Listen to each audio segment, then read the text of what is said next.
Hello दोस्तों, स्वागत है आपका अपने यूट्यूब चैनल BS क्लासेस में।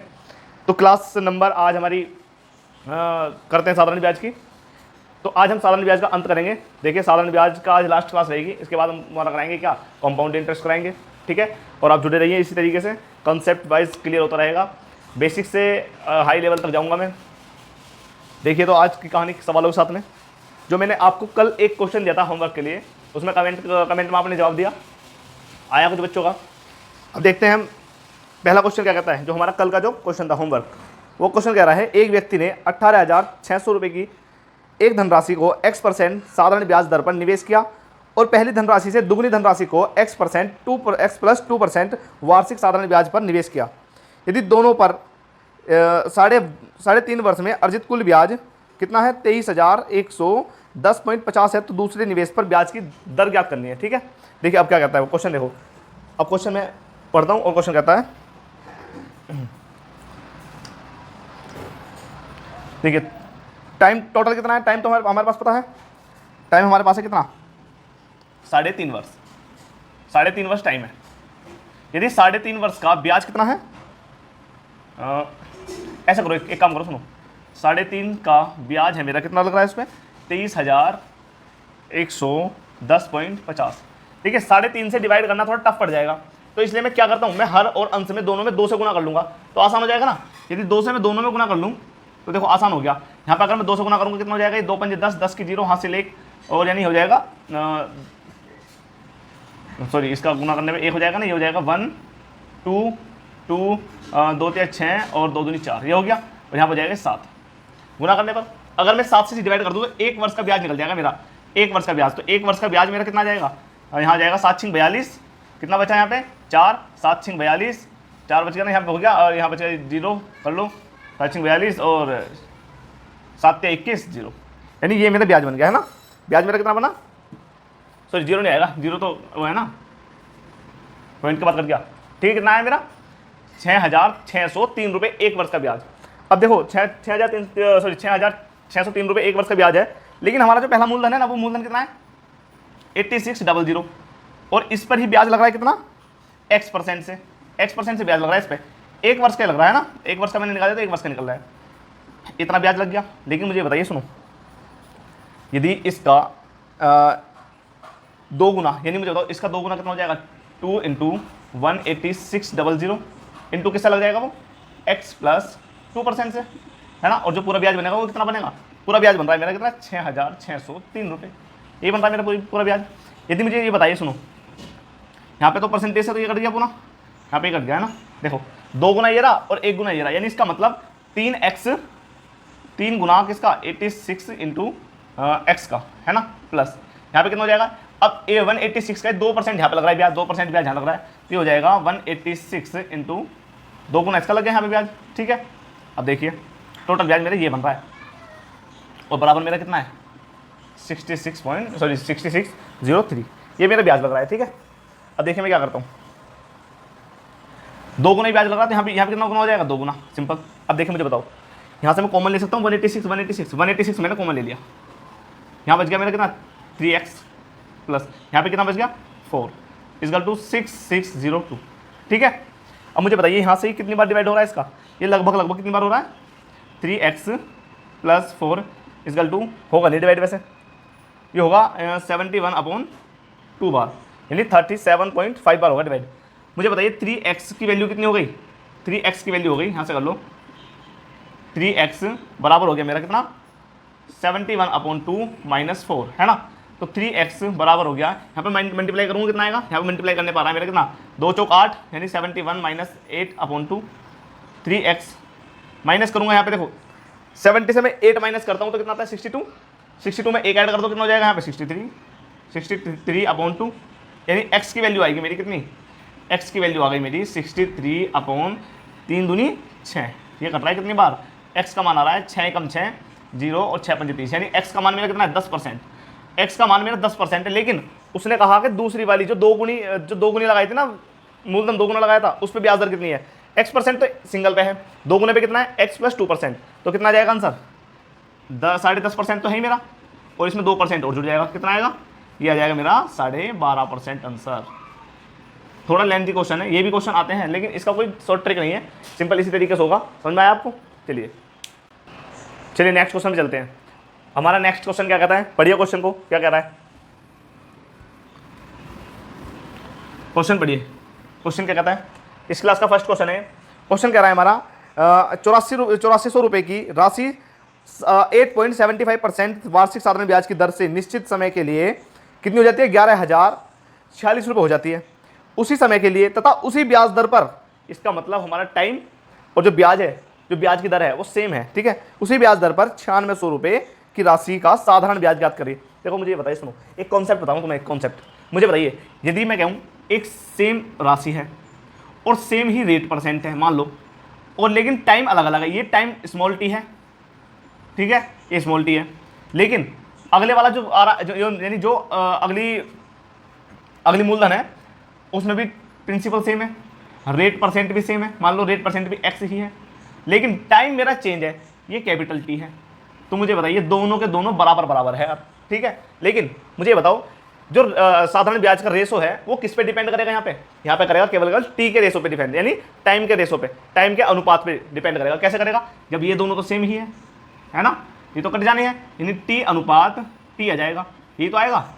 वही कंसेप्ट सीधे इस क्वेश्चन में लगने वाला है। देखो इस क्वेश्चन में कैसे कॉन्सेप्ट लगता है, कॉन्सेप्ट कह रहा हूँ मैं, देखो इसे मिटा नहीं रहा मैं, देखते रहो इसे भी। क्वेश्चन कह रहा है 8400 रुपये है, मान लिया मैंने, मान लिया सॉरी है 8400 रुपये है, जो रेट परसेंट है ना वो है मेरी 8.75%, ये मेरी रेट परसेंट है, लेकिन जो उसका मिश्रधन हो जाता है ना वो 11,046 रुपये हो जाता है, सिंपल सी बात, ठीक है। तो मुझे बताइए कितना ब्याज लग गया, अगर मैं 11,046 में 8400 माइनस कर दूं तो मेरा ब्याज कितना आएगा, ब्याज मेरा आएगा कितना, हाँ यहाँ पाएगा 2, यानी 2646 रुपये मेरा ब्याज आ रहा है। ब्याज का रेशो निकालने पर अगर मैं यूनिट इसके बराबर रख दूंगा, आंसर आएगा नहीं आएगा, आएगा। देखो कैसा आएगा, 8400 रुपये पर इस रेट परसेंट से, रेट परसेंट सेम है, ठीक है, रेट परसेंट से मान लिया मैंने, देखो चलो मैं करके बता दूँ मैं, 8.75% से, ठीक है, हाँ कितने वर्ष का, वार्षिक दर, मतलब वार्षिक है, इसका मतलब एक निश्चित समय है, मान लिया मैंने निश्चित समय कितना टी है परसेंट, बराबर ही है उसके 9600 रुपये का 8.75, यानी इसका मतलब उसी रेट परसेंट दर से उसी समय के लिए साधारण ब्याज सेम है, बराबर बराबर है, ठीक है, सॉरी बराबर बराबर कहना मैं, साधारण ब्याज क्या होगा यहाँ पे मुझे बताओ, सुनो ये भी कट जाएगा, जब रेट परसेंट है तो रेट परसेंट भी कटेगी, टाइम सेम है तो टाइम भी कटेगा। अब हमारा जो साधारण ब्याज का रेशो है वो किस पे डिपेंड करेगा, वो डिपेंड करेगा प्रिंसिपल के रेशो पे। तो प्रिंसिपल क्या आ रहा है मेरा, देखो 12/7 = 84 और 12/8 = 96, ठीक है, यानी इसका मतलब 7:8 मेरा आ रहा है क्या, अनुपात।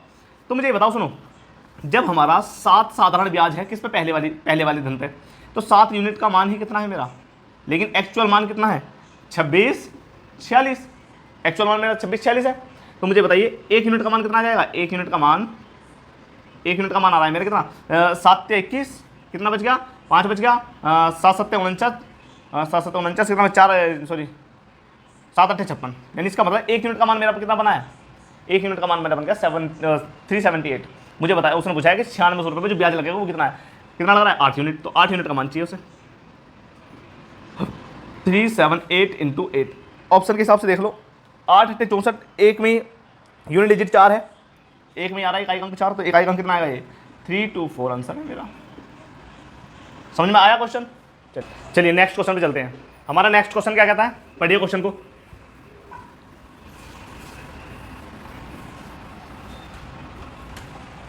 नेक्स्ट क्वेश्चन कह रहा है हमारा कितना, मतलब उसने कहा है कितना 11%, यानी 11% की जो वार्षिक दर है, मान लिया मैंने ये मेरा 11% दर है, लेकिन मेरा टाइम क्या है, टाइम मेरा है 3.5 वर्ष और 4.5 वर्ष, तो दोनों का अंतर 1 वर्ष तो आ रहा है, 1 वर्ष का अंतर है, तो कितना ब्याज का अंतर कितना आएगा, 1 × 11, यानी इसका मतलब ब्याज का अंतर कितना आ गया 11%, यानी इसका मतलब है मुझे 11% की ही वैल्यू दे रखी है उसने, कितनी 412.5 है ना, 412.5। तो मुझे बताइए 11 से कितनी बार कट रहा है, 11 से कट रहा है, 1% की वैल्यू हो जाएगी मेरी कितनी, 11 × 33, 11 × 7 77, 11 × 5 55, इसका मतलब ये आ गई मेरी 1% की वैल्यू है ना, 37.5, मेरी 1% की वैल्यू 37.5 आ गई है। तो मुझे चाहिए कितनी 100% की वैल्यू, क्योंकि हमारा प्रिंसिपल क्या होता है 100%, प्रिंसिपल हमेशा 100% होता है, तो 100% की वैल्यू निकालने के लिए मैं 100 की गुना कर दूंगा, इसके अंदर कितना जाएगा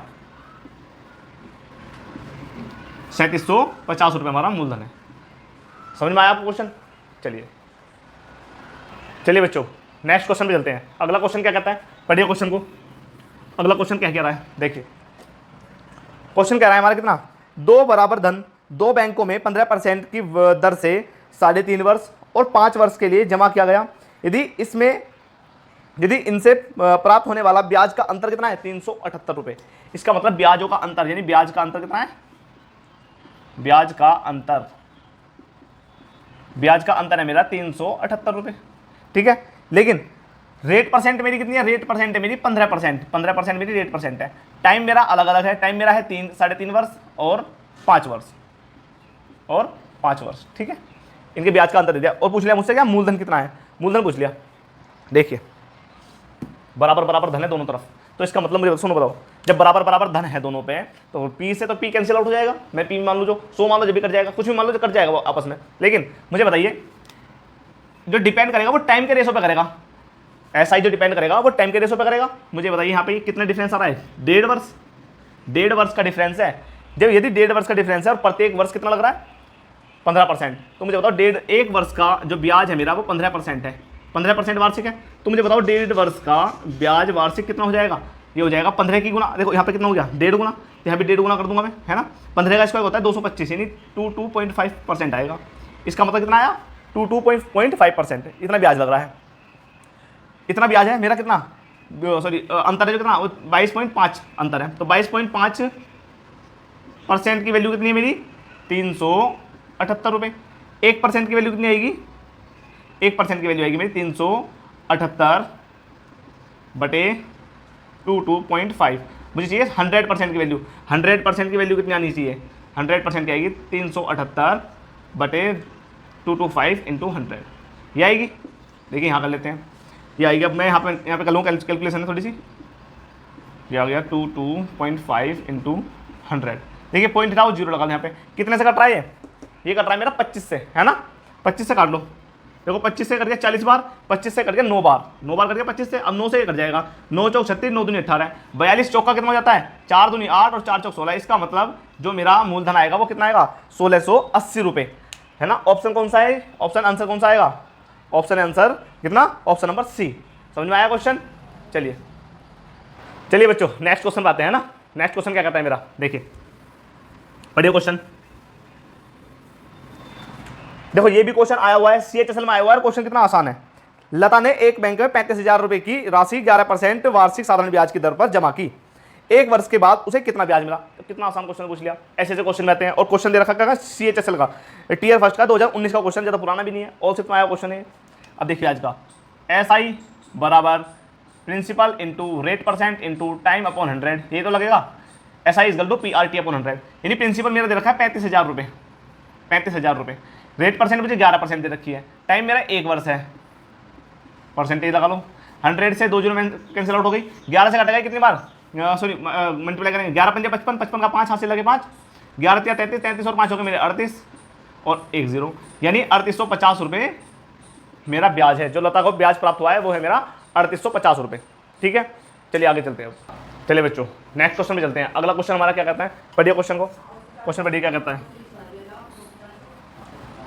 क्वेश्चन हमारा कह रहा है यदि x% की राशि पर 8 प्रति वर्ष की दर से साधारण ब्याज 3.5 वर्ष के लिए रुपये y की एक अन्य राशि पर 12% प्रति वर्ष की दर से साधारण ब्याज का दुगुना है। अच्छा, यानी जो y पे ब्याज लग रहा है ना 12% से, वो दुगुना है पहली वाली राशि के मुकाबले में, यानी x रुपये पे।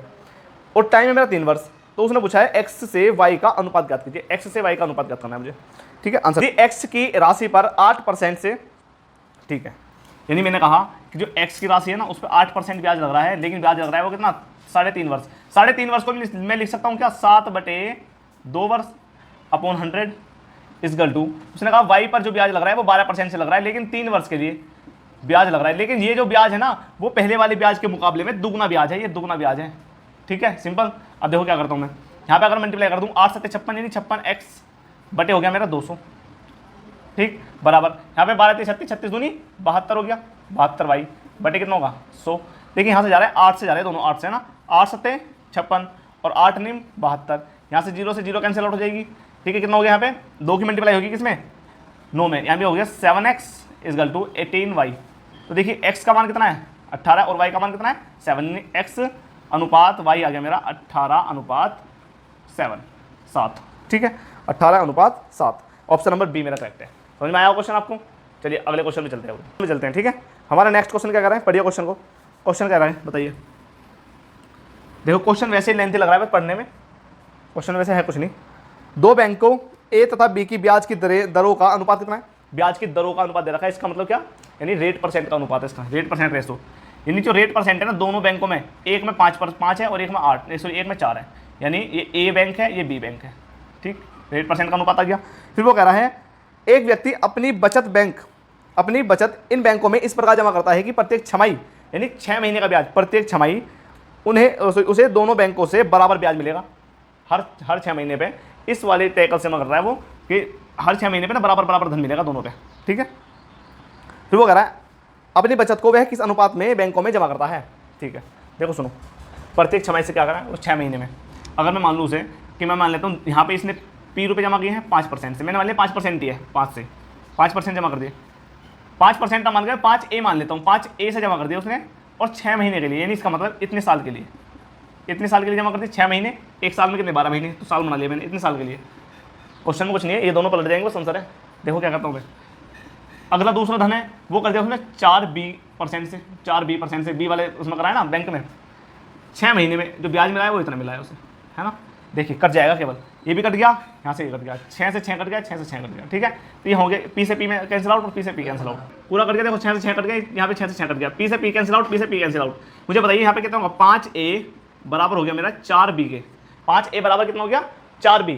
तो मुझे बताइए A की वैल्यू क्या है मेरी, A की वैल्यू है मेरी कितनी, 4, और B की वैल्यू मेरी कितनी है, B की वैल्यू मेरी कितनी है, 5। यानी A अनुपात 5 का अनुपात, सॉरी A अनुपात B का अनुपात क्या आ गया, यहाँ आ गया मेरा 4:5।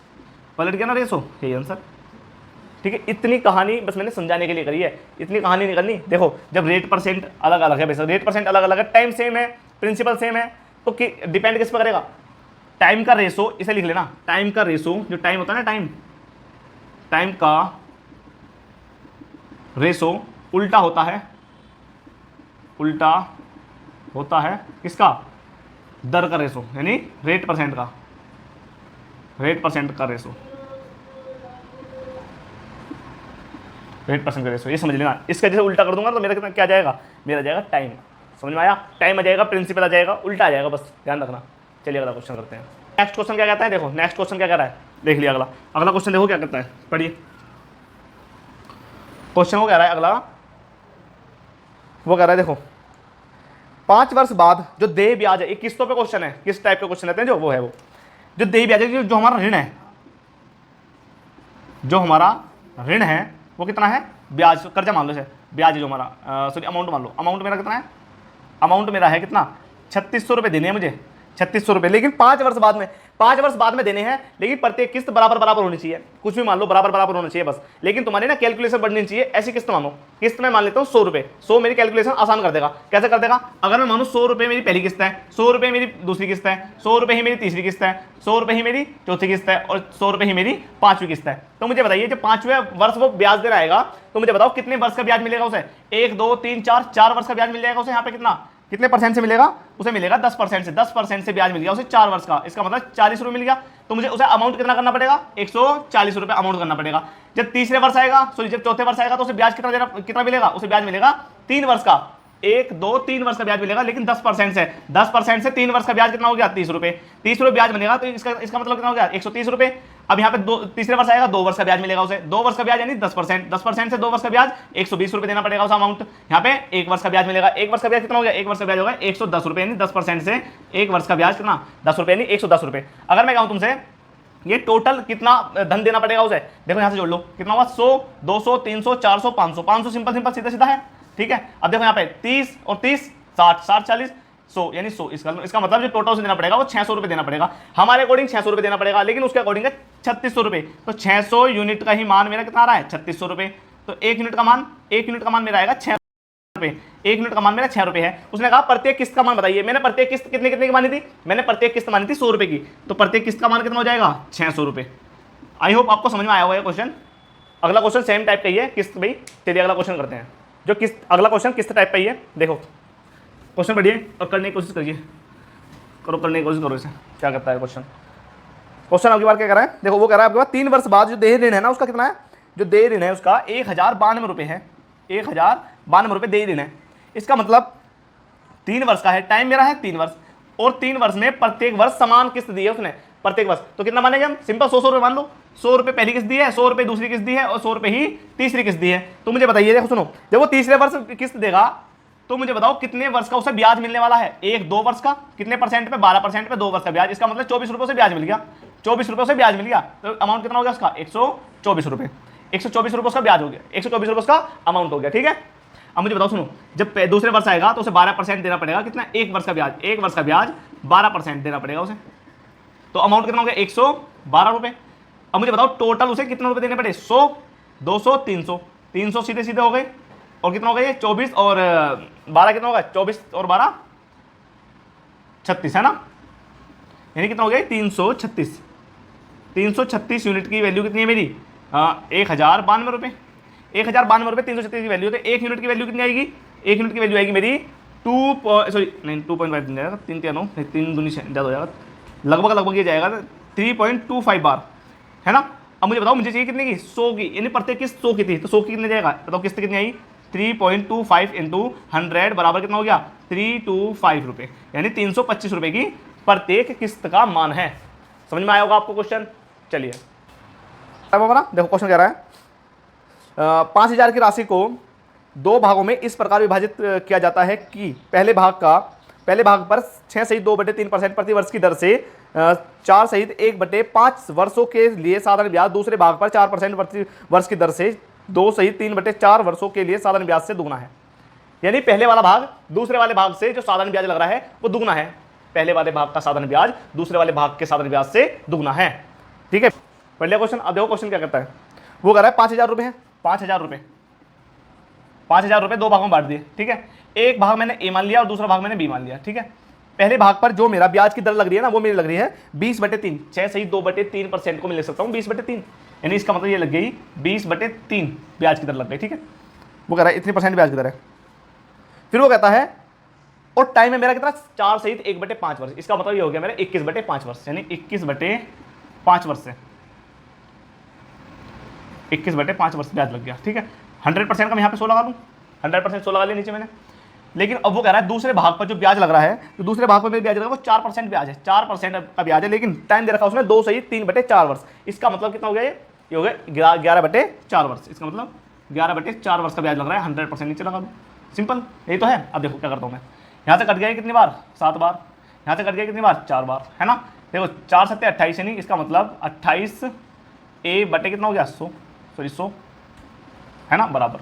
यहाँ से कट कितनी बार, ये 4 से 4 कैंसिल आउट हो गया, ये हो गया 11B/100, 100 से 100 कैंसिल आउट हो गया, तो A अनुपात B कितना आ गया, A का मान कितना हो 11 और B का मान 28, ठीक है। दोनों मेंशन कर रखी है, जो वो कह रहा है कि पहले धन से दूसरा धन कितना है, दुगुना है। इसका मतलब यानी जो A का भाग है ना, ये जो है ये दुगुना है, दुगुना, ये A का भाग इस वाले भाग से दुगुना है, तो मैं इधर भी दोगुना कर दूं, दोनों बराबर हो गए। अगर मैं इधर भी दोगुना कर दूंगा तो यह भी कितना हो जाएगा, दोगुना, तो मेरा रेशो कितना बनेगा, 11 अनुपात बन गया मेरा रेशो 14, ठीक है। 11/14 रेशो बन गया। अब दोनों का योग कितना आ रहा है, 5:2, यानी 25 रेशो आ रहा है, तो योग आ रहा है मेरा, तो 25 यूनिट का ही मान मेरा कितना है 5,000 यानी 5000 रुपये। तो 1 यूनिट का मान कितना हो जाएगा मेरा, 1 यूनिट का मान हो जाएगा मेरा कितना, 200 रुपये। 1 यूनिट का मान मेरा 200 रुपये है। उसने पूछा दोनों का अंतर ज्ञात करना है, तो दोनों का अंतर मेरा कितना आ रहा है यहाँ पे 3 मेरा अंतर है, 3 की गुणा कर दो, कितना हुआ 600 रुपये उन ब्याजों का अंतर है। आई होप आपको समझ में आया होगा। लेकिन यदि आपको समझ में आया है तो like share and subscribe my channel BSS classes को। BSS क्लासेस से जुड़े रहिए और आगे तक। अब अगला चैप्टर हमारा होगा क्या, चक्रवर्ती ब्याज। यदि आपको कुछ अभी डाउट है तो कमेंट बॉक्स में दीजिए मेरे डाउट, मैं उन डाउटों पर एक क्लास और बना दूंगा। चलिए आज के लिए यहीं पे अलविदा करते हैं इस क्लास को, और नेक्स्ट क्लास में मिलते हैं आपसे चक्रवर्ती ब्याज में, ठीक है। Thank you.